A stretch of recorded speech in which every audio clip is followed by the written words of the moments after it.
On passe maintenant à une autre rubrique d'Actu Matin. Vous avez droit à une autre physionomie, en tout cas pas nouvelle en tant que telle sur cette émission. Clément Attiadé est désormais directeur de la présentation de Mini Journal sur cette émission. Clément Attiadé, bonjour. Bonjour Tanguy, bonjour à toutes et à tous. Quels sont les titres de votre bulletin? Dans les titres, le mouvement des murailles de la République Les Verts a sensibilisé dimanche les populations du 9e arrondissement de la ville de Cotonou sur les bienfaits du recensement administratif à vocation d'identification de la population RAVIP. Cette opération entre dans le cadre d'une série d'actions qu'il entend mener pour présenter le RAVIP au Béninois. Belgedor Adjio nous fait le point dans un instant. Un retour sur la scène politique pour redynamiser la troupe avec de nouvelles stratégies afin de reconquérir les acquis démocratiques. En tout cas, c'est ce qu'il faudra attendre du deuxième congrès ordinaire des forces Cori pour un Bénin émergent. Le week-end prochain, les militants et sympathisants de l'Alliance sont en congrès à Parakou. Les explications de Jeanne Azatassou, coordonnateur national des FCBE, dans cette édition. À tout à l'heure, Clément Attiadé. Mesdames et messieurs, dans la deuxième partie d'Actu Matin, puisque nous sommes lundi, eh bien, nous avons un invité au téléphone. Rodolphe Godovoa est directeur départemental du Mono en charge de l'enseignement secondaire. Il nous dira de quoi est-ce que ça retourne, ce mouvement d'apprenants, en tout cas dans les rues, la semaine écoulée. Où est-ce qu'on en est? Quel est le bilan? Eh bien, il sera au téléphone. Désormais, le restaurant La Table du Maire s'occupe de votre petit déjeuner. Prenez rendez-vous du lundi au vendredi à partir de 7h pour déguster nos différentes formules de petit déjeuner. Recevez en bonus un journal fraternité pour la formule municipale. Le petit déjeuner à La Table du Maire, c'est aussi s'informer à travers les quotidiens les plus lus de la place. Nous sommes situés dans la 2e rue à gauche, après l'entrée principale de la mairie de Cotonou, en quittant le feu tricolore du ciné Okbeoloa. La Table du Maire. Satisfaire votre appétit est notre préoccupation.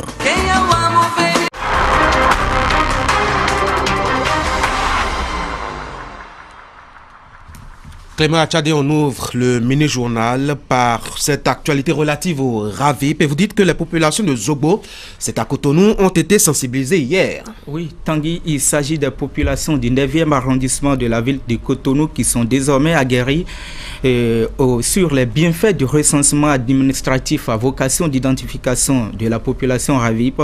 Cette opération entre dans le cadre d'une série d'activités qu'il entend mener pour présenter au mieux le RAVIP au Béninois et comme un vrai outil de développement. Belgedor Adjio, Henri Ganti pour les détails. Entouré de la population du 9e arrondissement de Cotonou, Mohamed Okri Assogba, président du mouvement Les Murailles de la République Les Verts, explique le bien fondé du recensement administratif à vocation d'identification de la population. L'initiative vise à enrôler ici un maximum de personnes, vu que le terrain est plus enclin à rejeter la chose comparativement aux autres contrées. Je suis à Zogbo. C'est le fief d'un leader que vous connaissez. J'ai beaucoup de respect et d'admiration pour mon aîné candidat Zanaï, mais il aurait dû accompagner le RAVIP. Mais il est en train de tenir un discours ambigu. Ça fait que les populations auront du mal à le suivre. Moi, je ne veux pas entrer dans les guégués qu'il y a entre lui et le chef de l'État.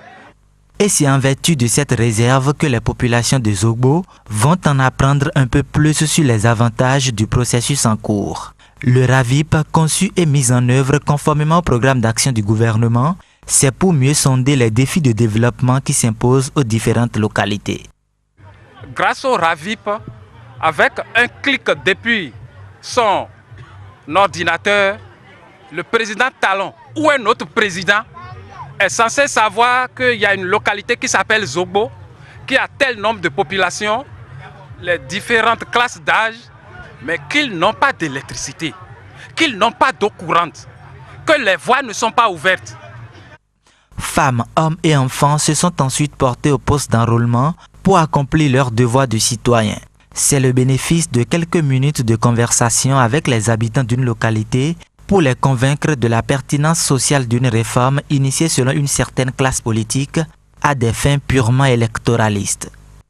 Un nouveau-né sur la scène politique, son nom, Dynamique d'action pour le développement. Le parti a fait son entrée sur la scène politique par un congrès constitutif tenu à Cotonou, les délégués venus de plusieurs régions du pays ont suivi les travaux qui ont conduit à l'élaboration d'une feuille de route et à l'élection aussi d'un bureau politique désormais présidé par Omer Rustic Gezo. Les détails avec Idrissou Boukari.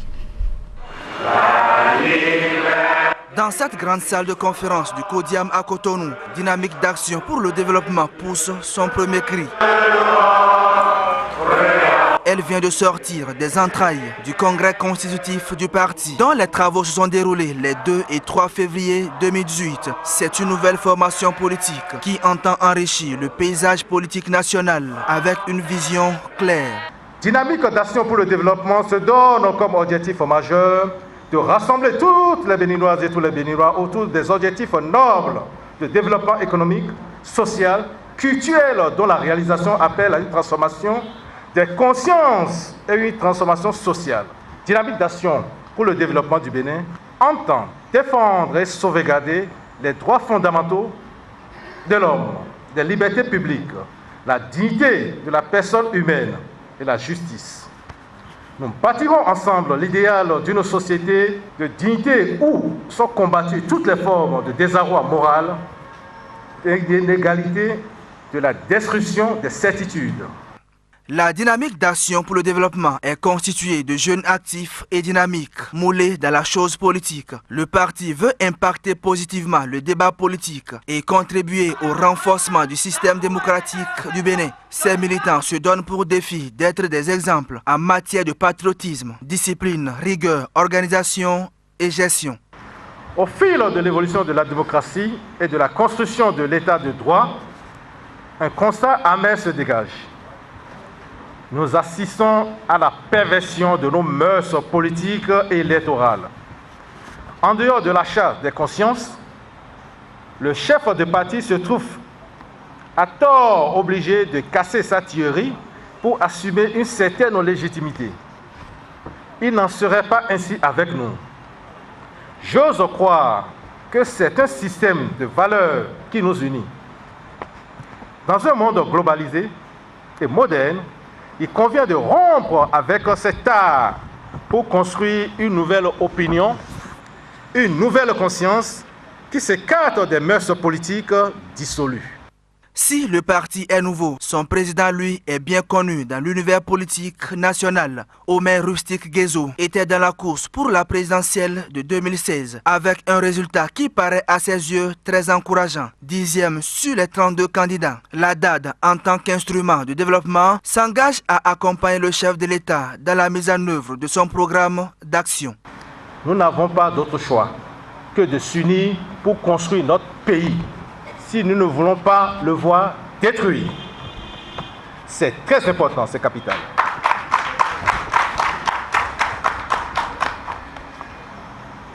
Autant de raisons pour lesquelles Dynamique d'action pour le développement du Bénin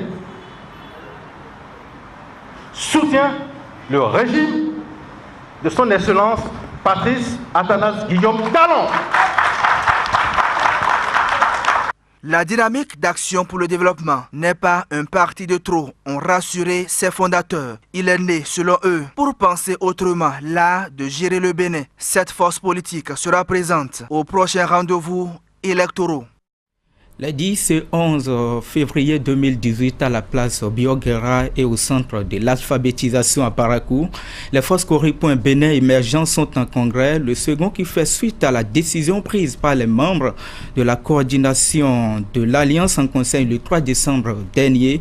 Les FCBE envisagent asseoir une force politique capable de s'adapter aux conditions actuelles et présenter aux Béninois une alternative crédible leur permettant de reconquérir les acquis démocratiques de l'état de droit. On écoute ici le coordonnateur de l'Alliance FCBE, Eugène Azatasso. Pour nous, de rebâtir l'organisation autour de la vision que nous avons soutenue pendant tous les 2 quinquennats du docteur Boni Yayi. La vision qui tranche, qui est à l'antipode de celle qui est actuellement au pouvoir. La vision axée sur l'homme comme alpha et l'oméga du développement. La vision qui fait de l'homme l'acteur du développement et le bénéficiaire du développement. Pour nous, l'homme doit être premier et au cœur du développement. On ne peut pas accepter, par exemple, cette vision qui conduit à casser des gens sans alternative et à planter des fleurs à la place. C'est comme si c'est une minorité de gens éclairés qui font le développement à la place des Béninois. Non, c'est chaque Béninois qui, dans son secteur d'activité, doit être à l'aise pour faire le développement du pays. Et c'est autour de cette vision, c'est cette vision que nous avons soutenue pendant tous les 2 quinquennats du Dr Boni Yayi, qui a eu un certain nombre de résultats, de grands résultats. C'est autour de cette vision que nous allons à nouveau nous rebâtir pour représenter cela en alternative à celle qui est en cours et qui fait de l'homme juste un intrant, comme un intrant dans le développement, qui ne place pas l'homme au cœur du développement et qui ignore jusqu'à la moindre concertation lorsqu'on veut faire des réformes. Nous allons élaborer notre vision, la débarrasser de toutes les petites imperfections que nous avons eu à connaître lors de son déroulement pour faire une belle vision pour le développement du pays, remettre le pays en selle.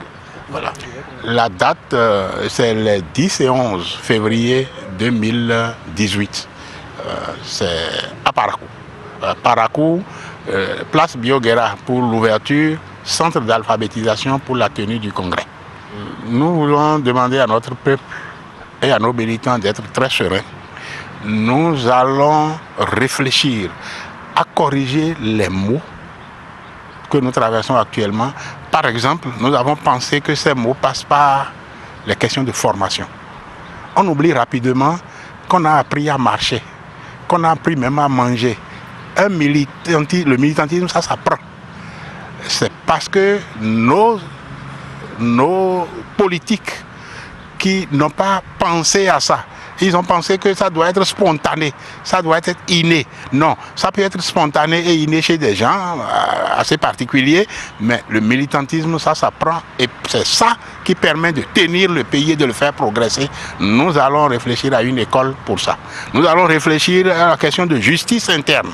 Nous allons, il faut que nos militants soient sanctionnés positivement et négativement pour leur apprendre qu'il faut bien tenir la place. Donc les questions de justice, nous allons les régler à l'intérieur du parti. La bonne gestion des biens publics, nous serons intraitables sur ces questions-là.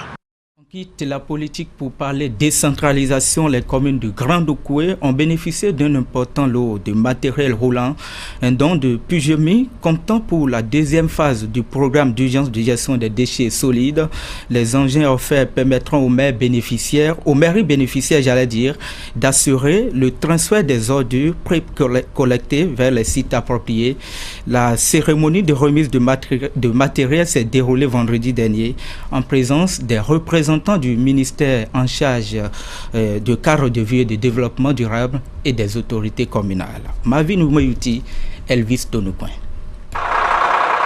Des engins de transport d'ordures ménagères pour le Grand Okoué, c'est le nombre de camions mis à la disposition des communes de Cotonou, Abomey-Calavi, Ouida, Porto Novo et Sémé-Podji. Ce don du Pujemi, le programme d'urgence de gestion environnementale en milieu urbain, intervient dans le cadre de la dernière phase du programme de gestion des déchets solides.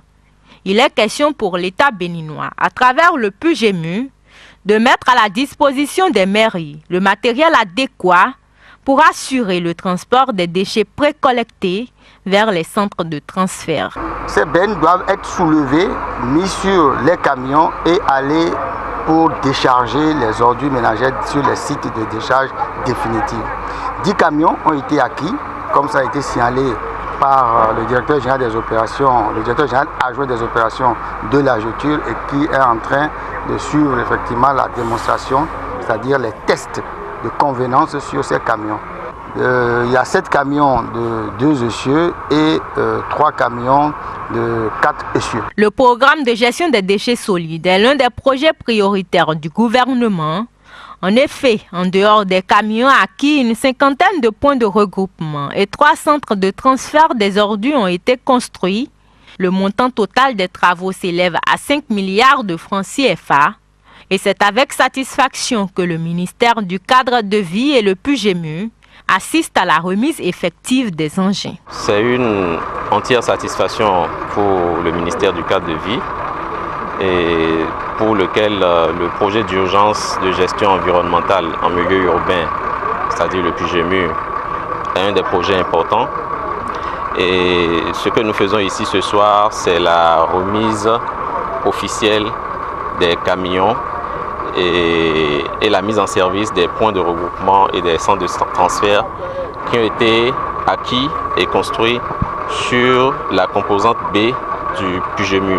Les bénéficiaires, en l'occurrence les maires des communes concernées, accueillent le cadeau avec joie et promettent mettre un point d'honneur pour l'entretien du matériel reçu. D'abord, il faut que nos chauffeurs fassent un petit stage pour s'habituer au réglage, à la technique, n'est-ce pas, de l'engin. Pour ce qui est de l'entretien en tant que tel, il s'agira d'être régulier dans les vidanges, de faire en sorte que le chauffeur puisse respecter les consignes qui lui seront données. Dans la répartition des engins, les villes de Cotonou et d'Abomey-Calavi s'en sortent chacune avec 3 camions, tandis que les communes de Ouida, Porto Novo et Semepoji repartent chacune avec 1 camion.